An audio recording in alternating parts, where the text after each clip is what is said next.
دكتور كارل، هناك مخاوف من العزوف الشبابي للتصويت في هذه الانتخابات. ما هو دوركم لتحفيز وتعزيز الوعي الديمقراطي لديهم؟ What we need to be able to show young people is the connection of current elections to their lives. They've got the biggest stake in these elections because they'll be around a lot longer than people like me. So if my generation makes a mistake in an election, we're gone in 20 years. If they make mistakes, if they don't deal with problems, they're going to follow them for the next 50, 70 years. I mean, kids today have a good chance of living to 100. So they should even be more involved in elections, not less involved. We're not doing a good job of showing them why it's important now. Okay. هل أمريكا بحاجة إلى التعديل الدستوري أم بحاجة لإصلاح التعليم؟ وما الذي يمنع أن يتم العمل عليهما سويا؟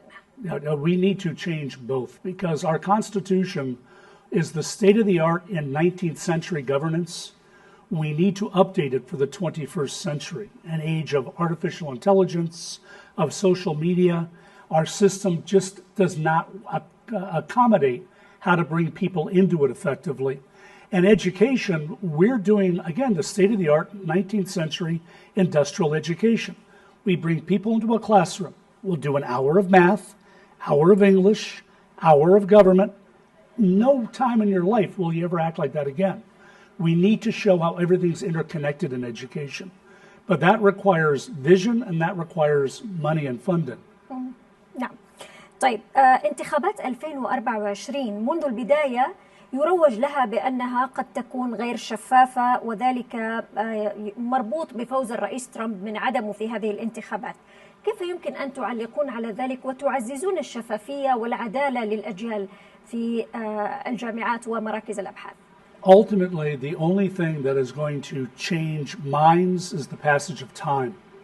And when one of our political parties is dedicated to saying that elections are fraudulent unless they win, there really isn't much room for good faith conversations. What you have to do is allow somebody to win this election who can then win the next few elections and be able to make policies that benefit people.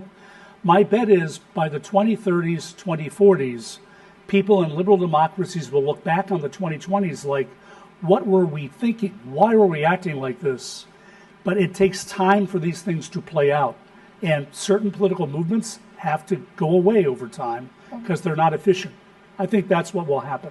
طيب، سأدخل معك في موضوع آخر بما أنك في مركز العدالة أيضا والسلام. العالم العربي ينظر إلى الولايات المتحدة الأمريكية بأنها تتحدث عن السلام ولكن لا تدعم السلام في سياستها. أكبر مثال الأول ما يجري الآن في الحرب الإسرائيلية على قطاع غزة. الأمر الآخر الازدواجية في بعض المعايير السياسية لدى الولايات المتحدة الأمريكية تساعد في نمو الجماعات المتطرفة في منطقة الشرق الأوسط. مثال على ذلك الميليشيات الحوثية في اليمن. The United States has a problem that our principles aren't always played out in our policies. And we too often look at short-term objectives without looking long-term. In the Middle East, we have tried and failed and haven't put enough emphasis on bringing parties together, but part of it is also a regional issue.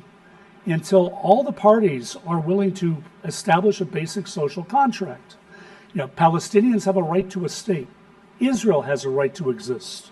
Until you get to that basis, everything else is going to be window dressing because then both sides are trying to destroy the other and looking for short-term advantage.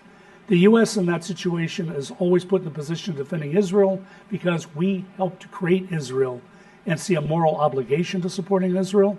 But we've got to balance that with the Palestinian people. That doesn't mean Hamas. Hamas is way too concerned about the power of Hamas. It reminds me of Assad in Syria, who is more than willing to fight to the last Syrian to keep his own power.